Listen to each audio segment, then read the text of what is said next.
Friends, when are we going to get serious about things? We say that China is our near peer and it is a threat to national security, but when are we going to start treating China like it is a serious threat to the United States? We just have this word out here.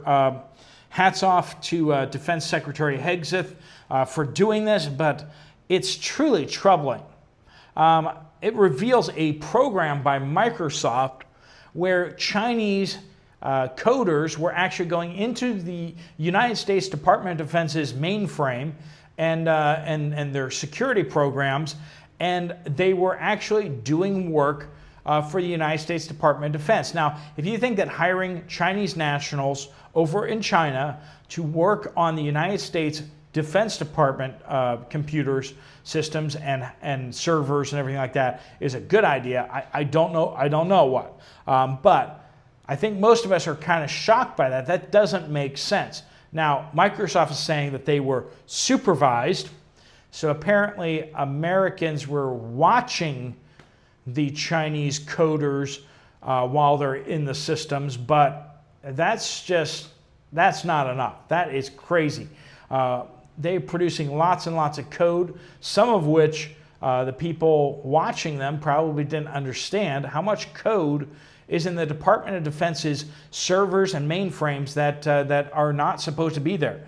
We got to talk about this. We got to talk about some other threats that are coming out of China that the United States just isn't taking seriously. And we're going to get back to some major threats to Taiwan that I've discussed before that I just are not being addressed. We are seeing that the West is sleeping and is not prepared for any sort of confrontation with China on any level. All right, friends, let's get into it. Welcome to the Poplar Report. I'm Steve Poplar. I'm an accountant by trade, and these are things the mainstream media just won't talk about. All right, so Microsoft, for over 10 years, has had a digital escort program. Now, this was implemented under I believe the Obama administration. The idea was we don't have enough American people who can code, and we can get cheaper coders over in China. So why don't we have Chinese coders work on our national defense system servers, computer systems, and helping us develop weapons and all that kind of stuff like that. Why don't we hire Chinese people in China who are totally not going to do anything nefarious to work on our computer systems for the U.S. Army, U.S. Marine Corps, Navy, Air Force? Seems like a great idea, right?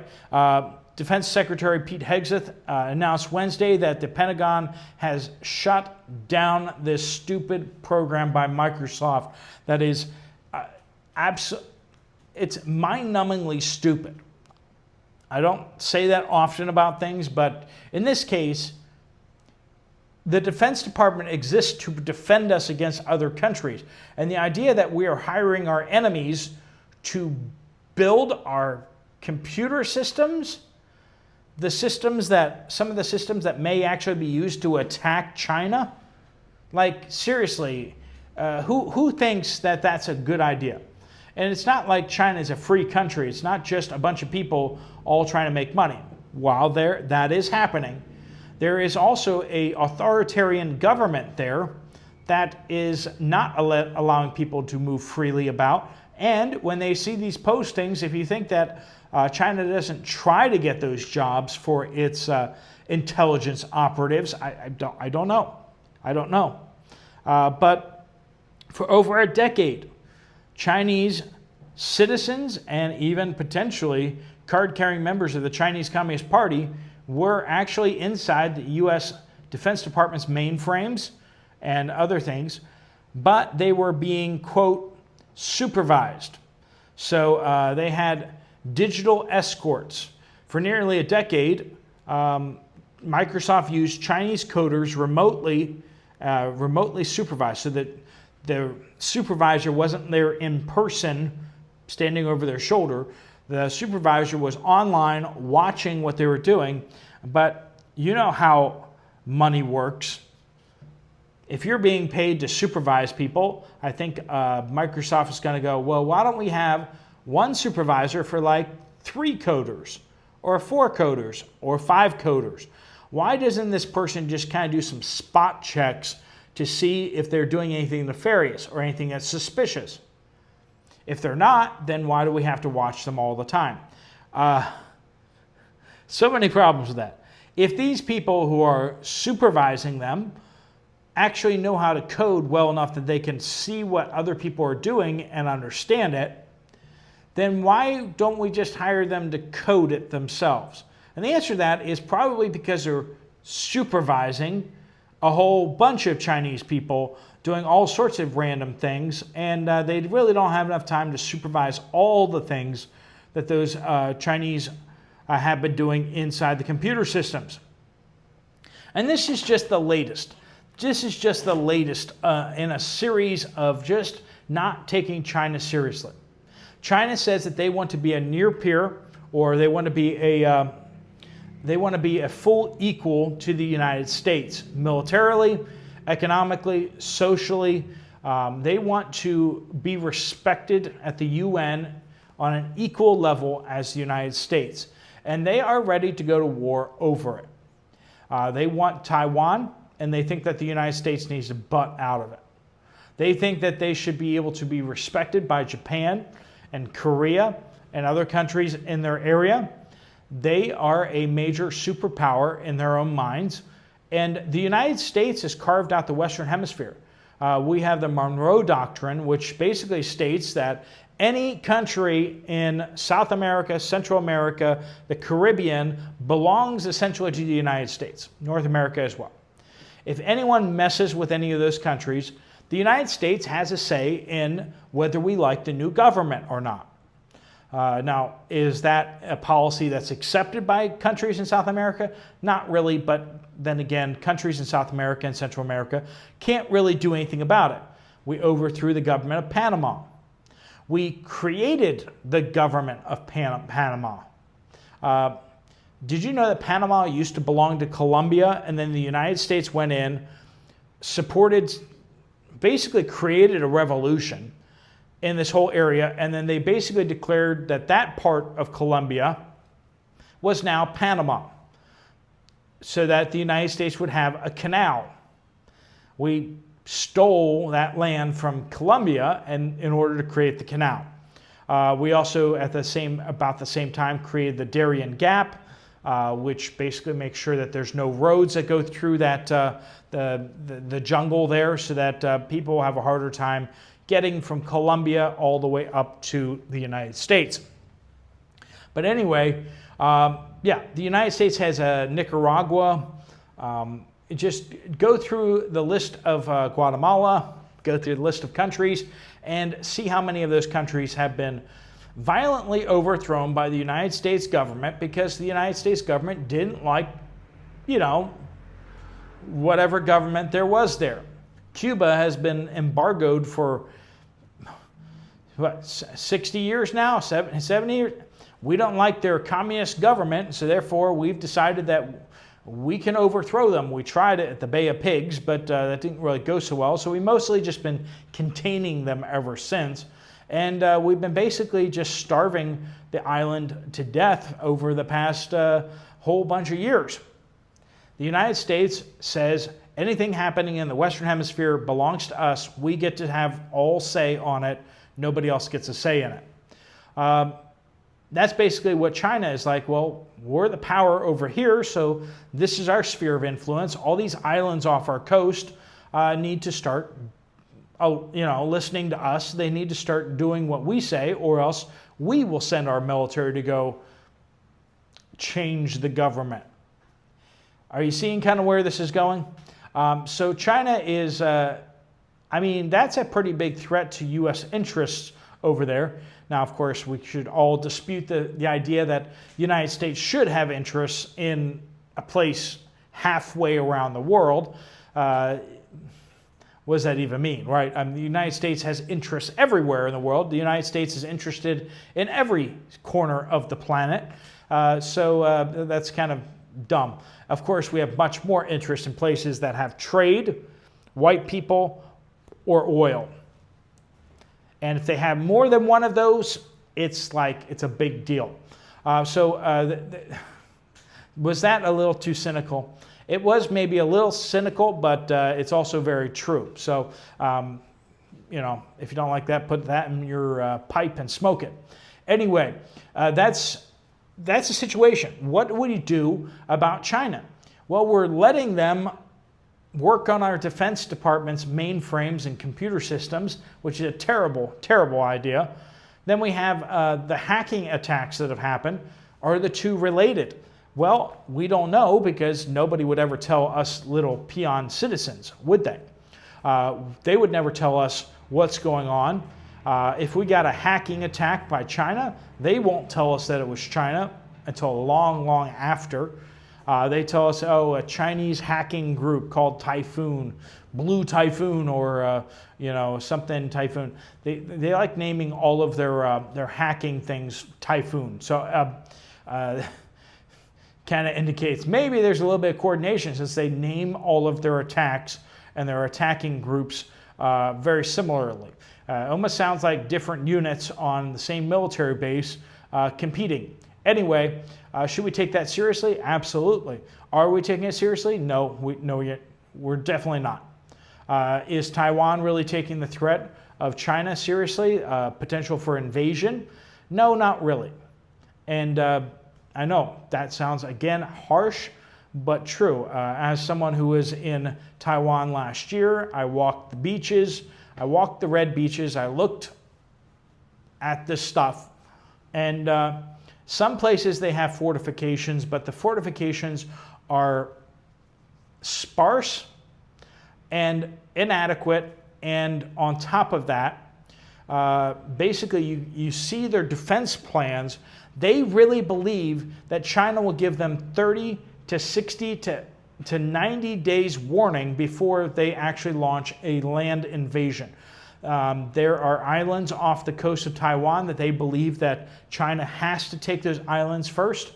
And I laid out scenarios where China could land, tens of thousands, if not hundreds of thousands of troops onto Taiwanese soil within a day without Taiwan knowing that it's about to happen. And there's challenges with that, but the fact that you can put a large-scale army of infantry on the ground and basically attack the military bases where all the Taiwanese weapons are sitting in these military bases, waiting for all the people of Taiwan to go to these military bases to get their weapons. By and large, weapons are not available in Taiwan. So if you can just restrict the access to these military bases, set up checkpoints on those roads, nobody can get into those military bases, nobody has any weapons. You see how this is just, that's not how a country that is potentially under attack would function. In Israel, they make their soldiers who are off duty carry their weapons with them. So if you're in uniform, you're supposed to be carrying a weapon in Israel. Now, they've had to learn the hard way about terroristic attacks and stuff, but you'd think that like Switzerland, that has all of their males in Switzerland, have boomsticks in their closets, right? And they're required every year to actually pass a proficiency test with their weapon. And so you go anywhere you go in Switzerland, and you're going to find people with boomsticks, military-grade boomsticks, and with the training to actually use them to defend Switzerland.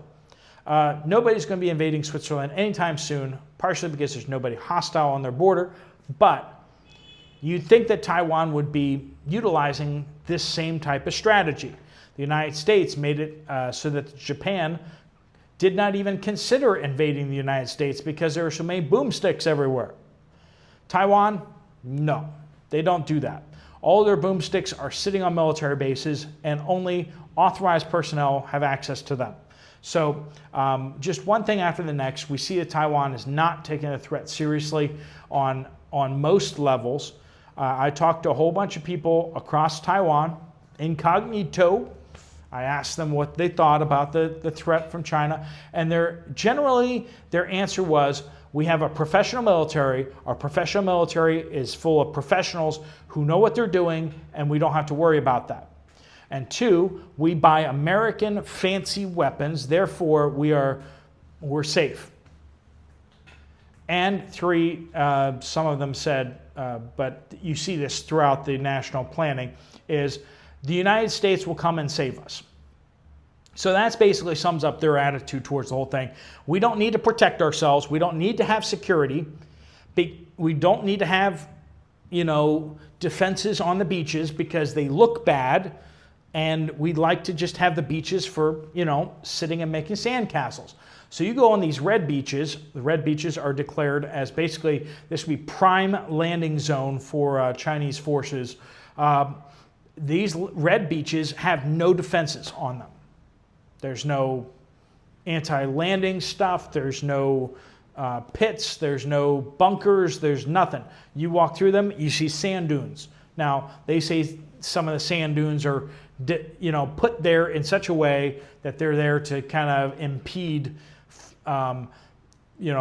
progress inland, right? You can get onto the beaches, but then it's harder to get off the beach into inland because of these dunes.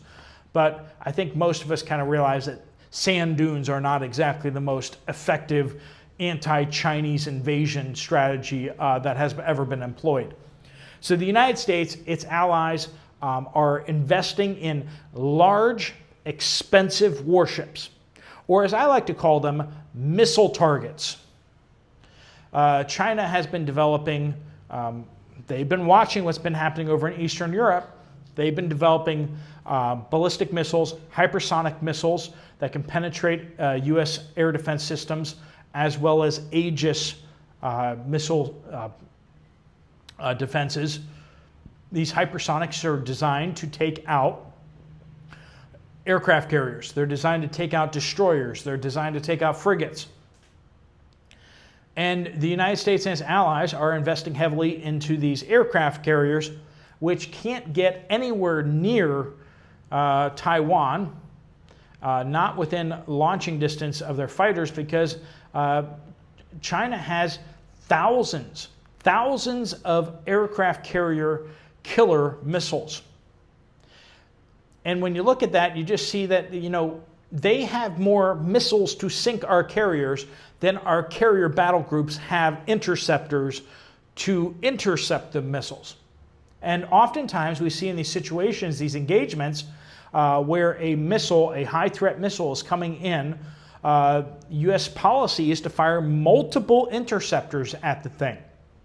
So how does that work when they have so many of these missiles? China hasn't been so much building aircraft carriers. They're building a few. They have been investing heavily into missile programs. They can sink anything that we send over there. And yet the United States is still investing in big boats that are missile magnets.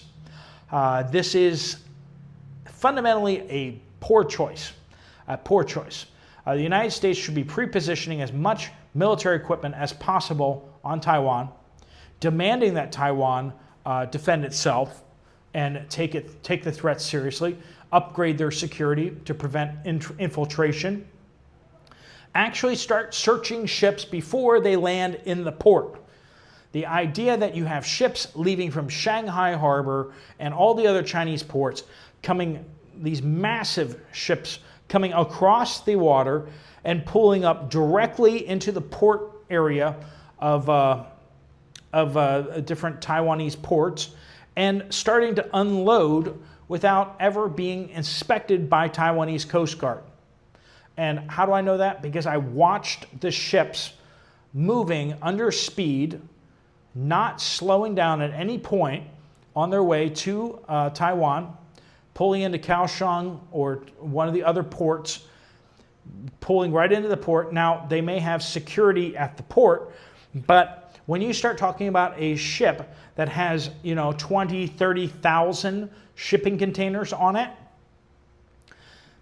just imagine you have 5 Chinese soldiers in each shipping container. And you can figure out real fast that that could be a serious, serious problem, that you're just letting these massive cargo ships, and I'm talking about 5 to 10 per day at least, as much as I could count right off the bat. 5 to 10 per day are at port. 5 to 10 at a time, sorry. Per day, you're probably looking at 40, 50, because they pull into port, swap out some containers, and then they move on. Are we going to take these threats seriously? The United States is not currently. We're trying to, but the United States Marine Corps doesn't even have a strategic plan on how to defend islands and to fight China. We don't even have a plan on how we're going to do that. We have a bad plan that is being, well, let's just say it's being retired, because it's a terrible plan. And it doesn't work, and we don't have the equipment to actually carry out the plan. The Marine Corps doesn't even know how to fight China, and they're supposed to be the ones fighting on the islands, right? All right, friends, let me know what you guys think down below. Do you think that we're taking the threat of China seriously? Should we take it more seriously? Or should we just go back to sleep? I don't know. Let me know what your guys' thoughts are. Thanks so much for watching. If you want to check out another video from this channel, there's one right up here. I'll see you over there, or I'll see you guys later. Steve Poplar of the Poplar Report, out.